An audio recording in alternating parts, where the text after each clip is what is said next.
자, 우리 옆에 분들과 인사하겠습니다. 오늘 정말 잘 오셨습니다. 자, 은혜 받기 원합니다. 예, 감사합니다. 여러분, 요즘에 우리 교회 반주자가 좀 바뀌었죠. 수요일도 그렇고 금요일도 그렇고 이제 그 반주를 하고 있는데요. 사실 여러분들 다 익히 알고 있겠지만 최근 이 통계상으로 볼 때 이제 교회가 이제 젊은 층이 너무 없다 이런 얘기도 많이 있고요. 그리고 지금 교회의 주를 이루는 세대가 이제 끝나고 나면 이제 그 뒤를 이을 세대가 이제 보이지 않는다 이런 얘기가 많이 들려옵니다. 그래서 이제 저도 이제 얘네들이 어렸을 때부터 기도했던 건 뭐냐면은, 하나님, 그래도 제가 보았을 때는 사람이 신앙생활을 할 때에 그 생명을 누릴 수 있다고 믿는데, 신앙생활을 해야지 가정생활도 평탄하고, 그리고 사회생활도 평탄하고, 인간관계도 평탄하고, 성공적인 인생을 살아가는데, 이 아이가 교회의 일꾼이 되게 인도하여 주옵소서, 이렇게 이제 기도를 많이 했었습니다. 그래서 이제 그거는 제가 목회할 교회만을 말하는 게 아니라요. 어디든지 간에 그 주님 안에서 쓰임받는 게 이제 복된 삶이라 믿고 그렇게 되길 바라는데, 또 오늘 또 예배 드리기 전에 같이 이제 맞춰보니까 참 감격스럽더라고요. 그리고 매번 할 때마다 조금 실력이 이렇게 조금 더 올라간 것이 느껴져가지고, 이번에는 좀 느린 곡 이렇게 하고요. 좀 지나면 빠른 곡도 좀 할 수 있겠죠. 그래가지고 이제 잘 세워지고, 그리고 이제 하나님 안에서 총기 있는 삶을 살아가게 이렇게 계속 기도해 주시기를 부탁을 드립니다. 제 자식 기도 부탁드리니까 되게 부끄럽네요. 아무쪼록 오늘 이 자리에 참석한 저와 여러분들의 10년 가운데 주께서 허락하시는 평안과 기쁨이 함께 하시기를 주님의 이름으로 축복합니다. 시편 49편은 이 지혜시라고 분류가 되는데요. 자, 이때 이 지혜시라는 것은 말 그대로 이 시편 기자가 특별한 가르침을 전하려는 목적으로 지은 시를 말합니다. 자, 그렇기 때문에 얼핏 보았을 때 오늘 우리가 읽은 시는 약간 잠언 비슷하기도 하고 전도서 비슷한 느낌이 나는데요. 자, 오늘 본문을 묵상해 보면 어떤 가르침이 담겨져 있을까? 자, 그 메시지가 너무나 분명한데요. 누가 되었든 간에 사람의 인생이 어느 순간이 되면 크게 고통스러워지기 마련인데, 자, 바로 이러한 고통에서 나를 건져낼 수 있는 것은 재물이 아니라 하나님이라는 메시지가 담겨져 있어요. 자, 여러분 이거 잘 아셔야 되는데요. 여러분 되게 듣기 싫은 말일 수 있는데 한번 따라해 보겠습니다. 사람의 인생이 어느 순간이 되면 크게 고통스러워지기 마련이다.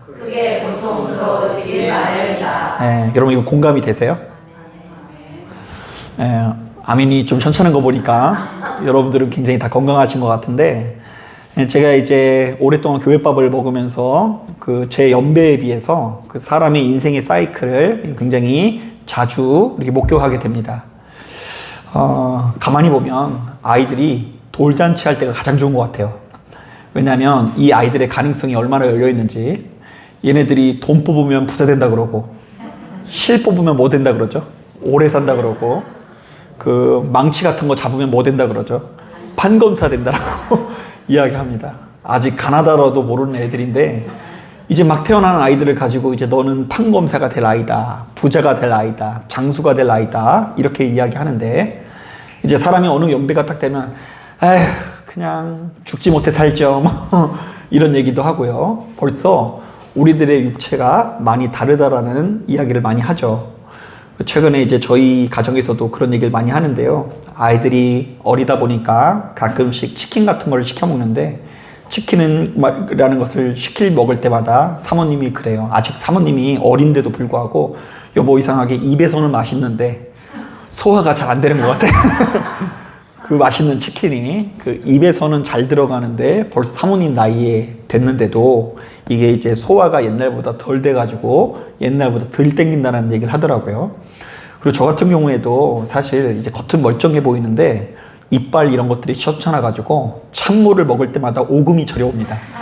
딱 먹으면 그리고 잠 안 깰 때는요, 그 찬물 한 컵 탁 먹으면 잠이 확 깨어지는 역사를 경험하게 됩니다. 저희부터가 이런 것들을 경험하니 이 자리에 앉아 계신 분들이 얼마나 그 인생에서 여러 가지 고통을 경험하겠습니까? 육체는 육체대로 힘겨울 수 있고요. 어릴 때는 실만 잡아도 장수한다 그러고 복만 잡아도 판검사가 될 사람이라고 하는데, 마치 우리에게 주어진 날이 얼마 안 남은 것 같고 우리에게 아무런 희망이 남겨지지 않는 것 같은 절박함이 찾아올 수 있죠. 자, 그런데 필연적으로 우리의 인생을 이렇게 고통스러울 수밖에 없으나, 바로 이러한 고통에서 나를 건져주실 분은 재물이 아니라 하나님이라는 증언이 오늘 본문 가운데 담겨져 있어요. 자, 이게 도대체 무슨 말일까? 본문의 내용을 꼼꼼히 묵상해보면 그 의미를 어렵지 않게 할 수 있는데요. 자, 먼저 1절부터 12절의 내용은 크게 세 가지의 내용으로 요약해 볼 수 있습니다. 첫째, 많은 재물이 생명의 유한함을 해결할 수는 없다. 자, 쉽게 말하면 돈 아무리 많아도 죽는다, 안 죽는다? 죽는다. 자, 두 번째, 우리 안의 죄는 하나님의 은혜로만 이길 수 있다. 제가 굉장히 흥미로운 이야기를 들었는데요. 그 미국의 가장 큰 부자, 그 워렌 버핏, 그리고 애플의 창업자이죠. 제 이름이 생각이 안 나네. 하여튼 그런 사람이 있어요. 세계 최고의 부자인데 자기 재산을 아이들한테 물려주질 않는 거예요. 재산이 그냥 뭐 100억, 200억 정도가 아니라 조 단위 부자거든요. 그런데 자기가 이제 아이들이 공부하고 싶다 그러면 막 지원을 해가지고 공부 같은 건 다 시키는데 유산을 상속을 시켜주지 않고 사회에 환원시킵니다. 자, 그러면서 뭐라고 이야기를 하냐면, 돈을 너무 많이 가지고 있으면 이 아이들의 인생이 망쳐질 수 있고 진실한 친구를 사귈 수 없으니 이 아이들에게 자기가 할 수 있는 최선의 배려를 한다라고 이야기를 하더라고요. 우리들의 소망은 우리가 엄청난 부자가 돼서 우리 아이들이 일 안 하고도 먹고 살 수 있는 기반을 만들어주는 거지 않습니까? 자, 그런데 이 많은 부자들이 오히려 정반대의 선택을 하는 것을 볼 때에 우리가 깨닫게 되는 바가 있습니다. 우리 안에 있는 죄는 돈으로 이길 수 있다, 없다? 없다. 하나님의 은혜로 이길 수 있다. 그리고 세 번째, 오로지 하나님께서만 이 땅을 다스리고 통치하시지 돈이 이 세상을 다스리고 통치하는 것은 아니라는 메시지가 담겨져 있어요.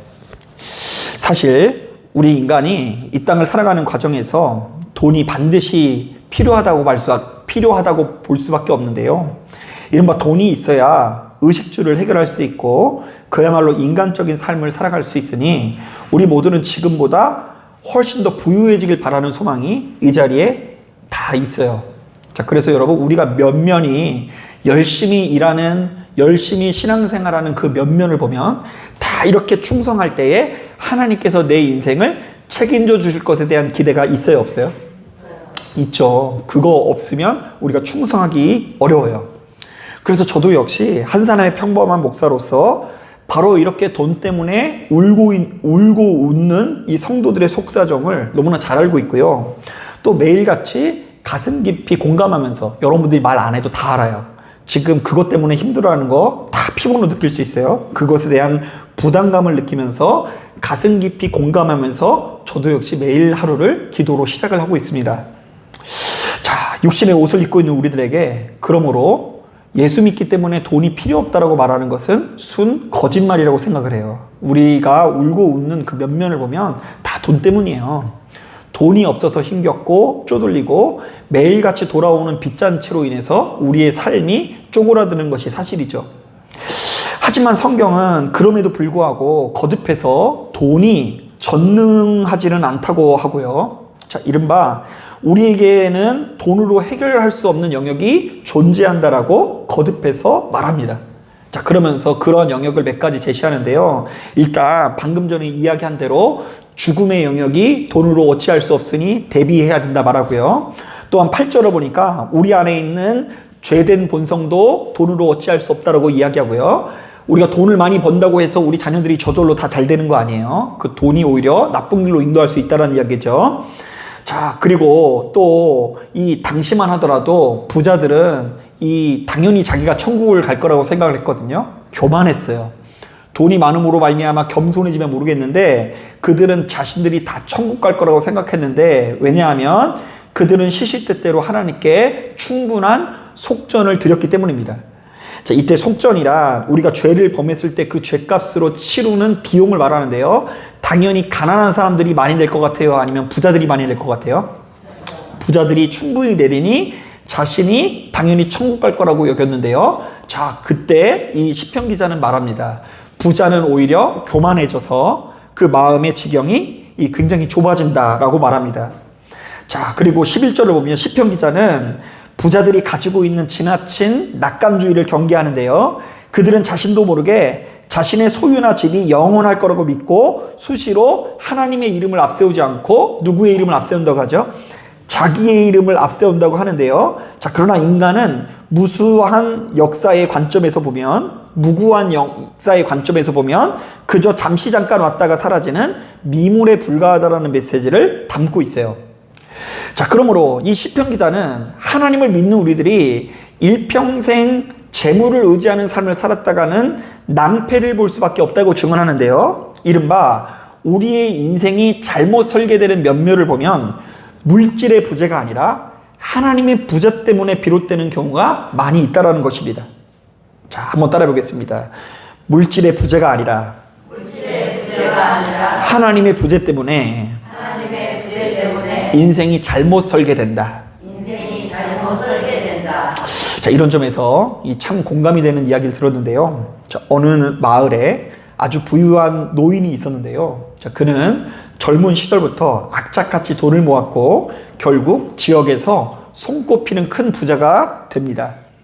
자, 그래서 말년에 그는 그 일평생 취미가 돈 버는 거고 자기가 벌어놓은 돈을 묵상하는 것이 가장 큰 기쁨이기 때문에 집에다가 이 거대한 금고를 만들어 놓고 자기가 일평생 모았던 돈과 금을 가득 채워놨다고 합니다.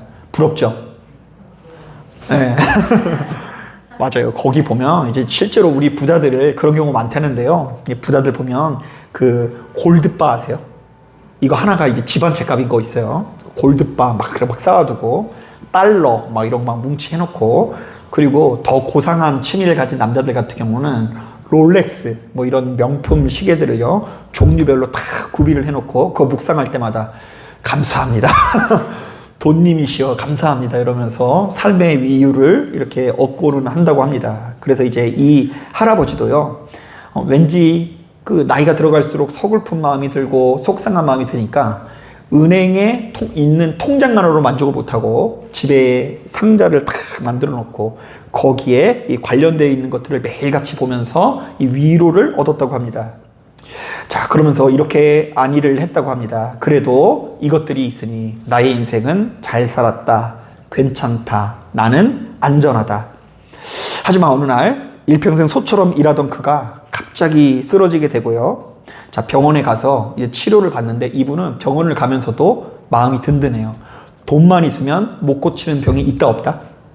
없다라는 마음을 가지고 딱 갑니다. 자, 그런데 아무래도 의사의 표정이 별로 좋지 않아요. 그러면서 의사가 판결을 합니다. 저희가 할 수 있는 것은 통증을 완화시키는 일뿐이고 아무래도 치료가 불가능할 것 같습니다. 오래 못 살 것 같습니다. 자, 그러자 그는 병상에 누워서 또 이렇게 말했다고 합니다. 돈은 얼마든지 드릴 테니 제발 좀 제 병을 고쳐 주시옵소서. 자, 하나님께 기도하듯이 누구한테 이제 얘기한 거죠? 의사한테 고쳐 주시옵소서. 돈은 얼마든지 드리니 기브 앤 테이크를 할 테니 나를 제발 고쳐 주옵소서.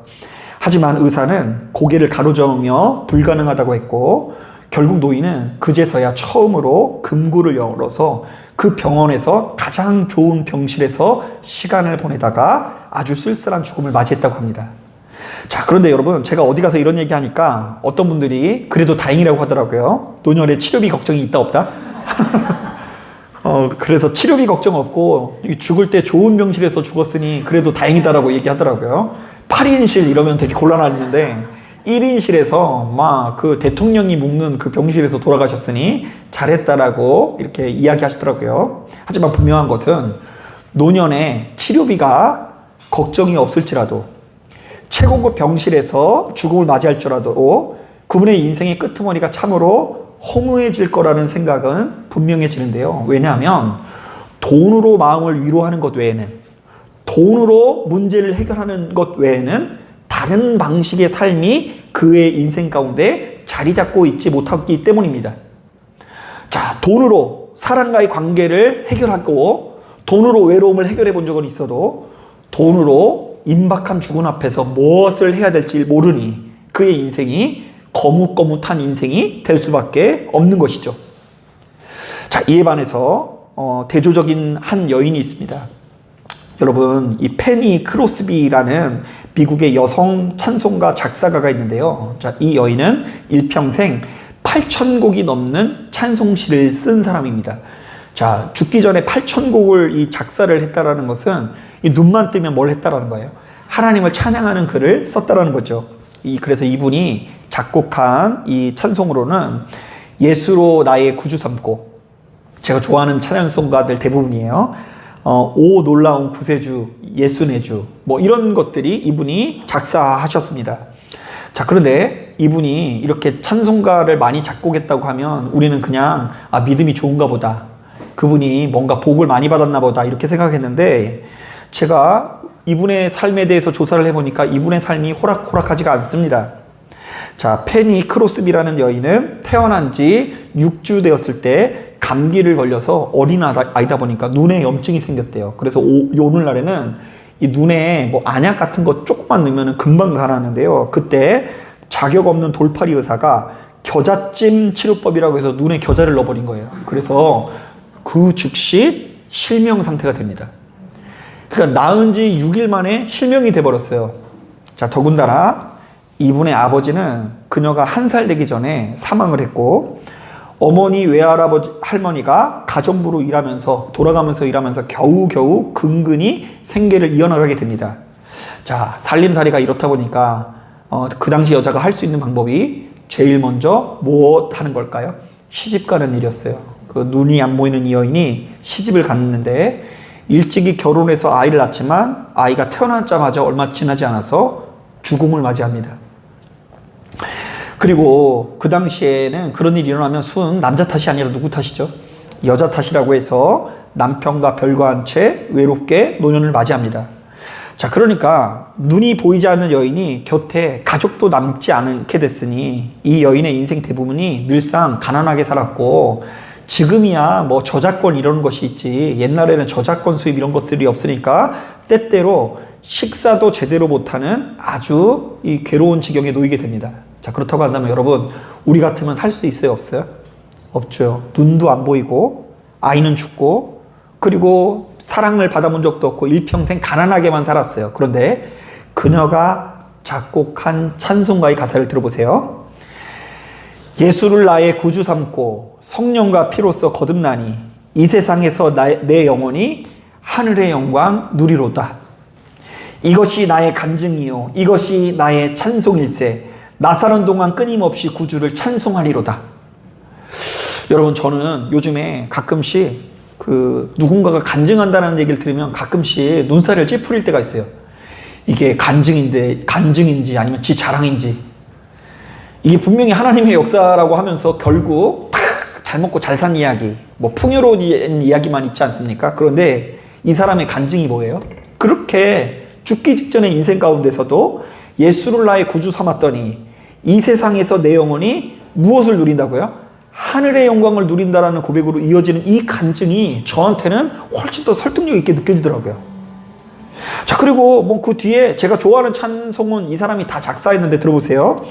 나의 갈 길 다가도록 예수 인도하시니 내 주 안에 있는 국률 어찌 의심하리요.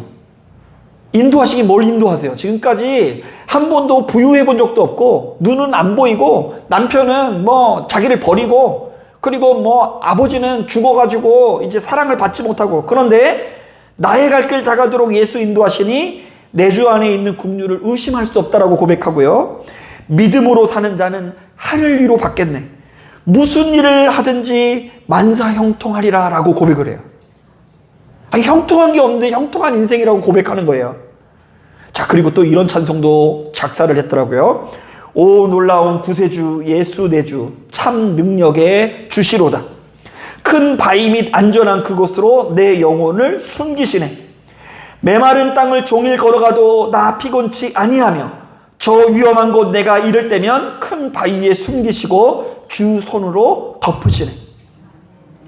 그 은여의 인생이 고독하고 괴로운데도 불구하고 아까 방금 전에 이야기했었던 그 은과 금이 풍요로운 그 부자가 누리지 못했었던 세상이 알 수도 없고 줄 수도 없는 이 기쁨을 누리고 있는 것을 볼 때에 우리가 느끼는 바가 참 많습니다. 자, 그러니까 이 페니 크로스비는 죽을 때까지 자신에게 찾아온 고난에 시달리면서도 결국에는 그것에 이기는 삶을 살았는데요. 자, 그래서 그녀는 마지막에 이런 고백을 남기기도 했다고 합니다. 내 이름이 찬송가에 남는 것보다 한 영혼이라도 예수님을 만나게 되는 것이 더 중요합니다. 자, 저는 이런 이야기를 들으면서 느끼는 바가 많습니다. 사실 오늘날 이 시대를 살아가는 우리들도 역시 시편 49편 기자의 증언처럼 결국에는 죽음에 이르게 되고 결국에는 큰 고통과 괴로움의 시간을 맞이하게 될 텐데, 자, 나는 그때에 하나님 앞에서 어떤 모습일까? 자, 한번 따라해 보겠습니다. 나는 임박한 죽음 앞에서 필연적으로 찾아오는 고통 앞에서 어떤 태도를 보일까? 누구 앞에서요? 하나님 앞에서 나는 어떤 태도를 보이는 모습일까? 자, 사랑하는 여러분, 여러분들은 어떠십니까? 자, 지금껏 신앙생활을 하면 할수록, 가면 갈수록 우리 하나님을 붙들고 의지하는 힘이 내 안에 있는 그 마음이 점점 더 커지는 것 같으세요? 네. 아니면 겉으로는 주님의 이름을 부르는 것 같으나 실상을 그분을 붙들고 의지하는 힘이 조금도 자라지 못한 채 여전히 세상 부귀 영화로움을 탐하고 있는 것은 아닌지를 돌아보길 바랍니다.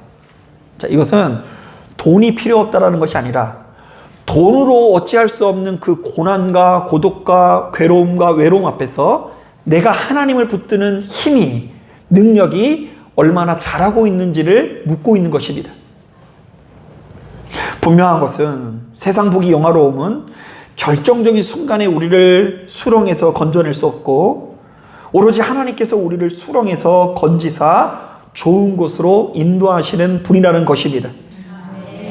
자, 그런데 만약 예수 믿는 우리들이 일평생 교회를 다니면서도 정작 하나님과 교제하는 법을 제대로 배우지 못하고 제대로 배우지 못한다고 한다면 참으로 안타까운 일이 아닐 수 없습니다. 자, 그러니까 말씀을 다 목사님이 재밌게 전해요. 그러면 웃겨. 목사님 말씀을 막 재밌게 전하고 막 웃겨요. 막 깔깔거리고 막 재밌게 하고서 돌아가요. 그러면서 오늘 말씀 엄청 은혜로웠다 이러고 돌아가는 거예요. 그리고 오늘 막 예배 드리는 가운데 가슴에 막 불같은 성령이 임재해가지고 하나님께서 막 살아계신 것 같아요. 하나님께서 나의 기도를 응답하실 거라는 막 확신이 있어요. 자, 그런데 결정적인 순간마다 또 금고 탁 펼쳐놓고 5배 황홀한 거 이거 보고서 그냥 얼마나 그냥 만족스러운지 막 그렇게 그런 묵상을 하고 있는 것은 제대로 된 신앙생활이 아니고 정말로 우리의 주인 되신 하나님과 친밀하고 인격적인 교제를 나누는 법을 배워야 한다는 것입니다. 자, 이른바 내 마음에 죽을 지경에 이르렀을 때 그냥 내 입에서 소리만 나오는 것이 아니라 나의 심령 깊은 곳에서부터 하나님을 붙들고 의지하는 능력이 점점 더 자라나는 역사를 누려야 한다는 것입니다. 이것이 이번 주일날 말씀 내용이에요. 먼저 나와버렸어요. 이거 또 나와버리면 안 되는데. 자, 그렇기 때문에 동일한 관점에서 시편 49편의 기자는 오늘날 이 시대를 살아가는 우리들에게 뭐라고 이야기합니까? 자, 우리 15절 말씀 같이 한번 읽어보겠습니다. 시작. 그러나 하나님은 나를 영접하시리니 이러므로 내 영혼을 수월에서 건지내시리로다. 자, 이때 이 수월이라는 것은 우리가 좀 잘 이해를 해야 되는데요. 이 수월은 죽은 자들이 머무는 장소라는 의미가 있고요. 자, 그리고 그 어떤 희망과 소망도 없는 장소라는 의미가 있어요. 자, 그런데 많은 분들이 이런 얘기를 하면 이제 다 지옥을 떠올리더라고요. 그러니까 이게 참 어려운 게 뭐냐면 이 스올은 사실 포인트가 뭐냐면 희망도 없고 소망도 없고 생기 없는 걸 말해요. 가끔씩 여러분 사람이 보면 살아있는 것 같은 사람의 얼굴이 있고 또 얼굴이 어떤 사람이 있어요? 생기가 1도 없는 사람이 있죠. 빛이 없어요. 그냥 막 이거 뭐 진짜 사랑하는 뭐 아무런 그 의미가 없는 사람이 있잖아요. 자, 그런데 이제 그때도 이스라엘 사람들은 스올이다라고 하는데 이게 이제 예수님 시대에 오면서 로마 시대가 되지 않습니까? 그리스 시대가 됐는데 그때는 스올이라는 개념이 없고 지옥이라는 개념만 있어요. 그래서 우리는 자꾸만 이제 이 스올이라는 것을 떠올리면 뭘 떠올릴까요? 지옥 가는 거. 죽고 나서 짠하고 갔더니 불구덩이에 있는 거. 그게 이제 우리가 생각하는 지옥이에요. 그런데 본래 이 예수 믿는 우리들이 생각해야 되는 지옥은 희망 없고 소망 없는 게, 그리고 생기 없는 게, 기쁨 없는 게 지옥이에요. 그게 스올입니다. 가만히 보면 육신의 옷을 입고 있는 우리들은 아주 다양한 이유로 우리들의 인생이 마치 스올처럼 느껴지는 순간이 있다 없다? 있다. 그거 인정해야 돼요. 그러니까 우리가 예수의 이름이 왜 기쁨이냐면 예수님의 이름을 부르지 않은 인생은 탈출구가 없어요. 어느 순간이 되면 분명히 희망도 없고 소망이 없는 그 순간이 오게 된다. 그래서 이것은 우리들만의 고백이 아니라 실제로 시편 88편의 기자는 자신의 인생을 이렇게 묘사하기도 해요. 여러분, 시편에 이렇게 시편이라는 것을 만들 정도면 이 사람 믿음 좋은 사람이 있잖아요. 그런데 그가 뭐라고 하는지 들어보세요. 제가 좀 더 실감 나게 하려고 요즘 번역으로 가져왔어요.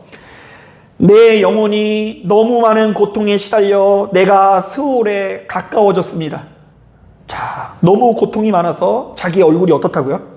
벌써 지옥이 찾아온 거예요. 얼굴이 지옥 됐어요. 죽어서 가는 지옥 가기 전에 벌써 내 얼굴이 지옥이에요, 이제.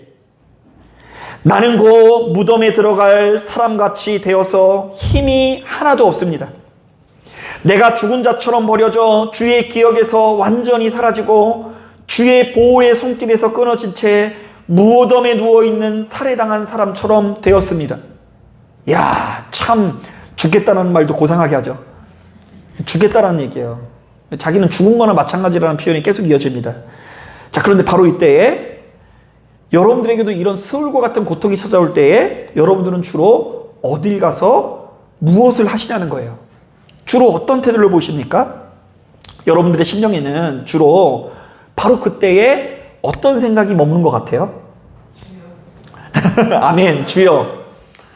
자, 우리도 역시 세상 사람들과 똑같이 매번 술 한 잔의 시름을 달래면서 후회와 슬픔의 밤을 보내서는 안 됩니다.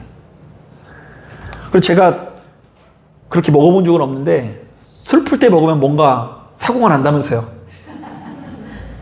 그 슬픔을 때 그냥 그 막 술을 딱 먹으면 해가지고 막 이 시름이 싹 없어지면 좋겠는데 그 슬픔에 취해서 더 깊이 들어가 막.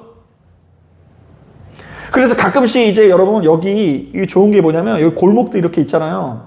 근데 가끔씩 거기 지나다 보면은 그 한밤중에 막 우는 여자들이 있어요. 그분들 왜 울고 있어요? 그거 먹으면 왜 우는 걸까요? 그거 좋아져야 되잖아요. 그죠? 근데 막 거기 가면 막 울고 막 성질내고 막 그런 사람들이 여기 이 근방에 있는 골목 가보면 많이 볼 수 있어요. 그렇게 한참 그분들이 이제 놀고 나면요, 이제 새벽녘쯤 되면은요, 이곳저곳에 이제 비둘기들이 누가 토해놓은 거 막 먹고 있어요. 그래서 제가 그 뒤로부터 이제 비둘기가 무서워지더라고요.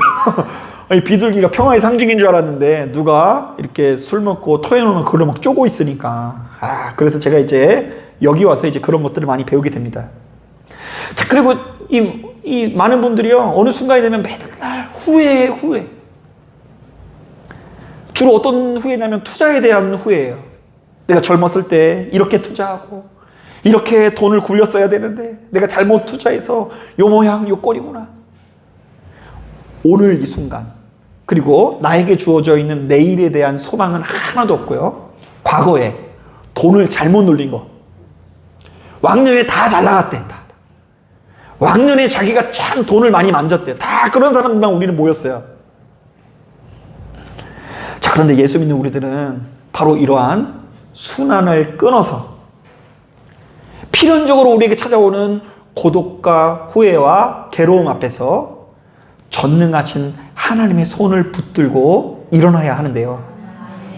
이른바 하나님을 믿는 우리들은 하루라도 빨리 하나님께서 나를 수렁에서 건지시는 경험을 쌓고 스올에서 벗어나 생명을 누리는 길을 빨리 뚫어야 한다는 것입니다. 여러분, 인간은 옳은 감정을 선택하지 않고 익숙한 감정을 선택해요. 그래서 자꾸 고독과 괴로움이 올 때마다 술 먹고 우는 사람들은 계속 술 먹고 울어요. 그렇게 길이 나 있어요. 그리고 이것도 후회해 저것도 후회하는 사람들은 그냥 좀만 눈앞에 좋지 못한 상황이 되면은 그때 내가 그때 잘못한 거, 투자 잘못한 거, 혹은 그때 그냥 갈라설 걸, 그때 그냥 각자 길을 갔으면 내가 요망이 욕구는 아닐 텐데. 자, 그러나 여러분, 우리 인생이 그렇게 쉽게 그렇게 공식화 될 수가 없는 거예요. 그때 내가 참지 않고 뭐 어떻게 한다고 해서, 지혜롭게 뭘 굴렸다고 해서 우리가 지금 더 잘 사는 인생이 되라는 법은 없는 것입니다. 아무도 몰라요. 단지 우리는 바로 지금 우리에게 주어져 있는 오늘의 초점을 맞추고 그리고 하나님께서 주시는 내일이 우리에게 다가오고 있다는 그 마음을 가지고 스올에서 벗어나 생명을 누리는 경험이 축적이 되면 이제 자연스럽게 우리에게 고통과 괴로움이 찾아올 때마다 어디로 올까요? 교회로 오고 하나님 품 안에 나오게 될 줄로 믿습니다. 그래서 이제 저 같은 경우도 요즘에는 그 신비한 경험을 많이 하게 됩니다. 이렇게 기도를 하게 되면은 겉으로는 제가 막 방언으로 랄랄랄라 하는 것 같아도 속으로는 마음속 깊은 곳에서부터 이 성도 저 성도들을 염려하며 기도하면서 하나님께 깊이 연결되어지는 경험들을 하게 됩니다.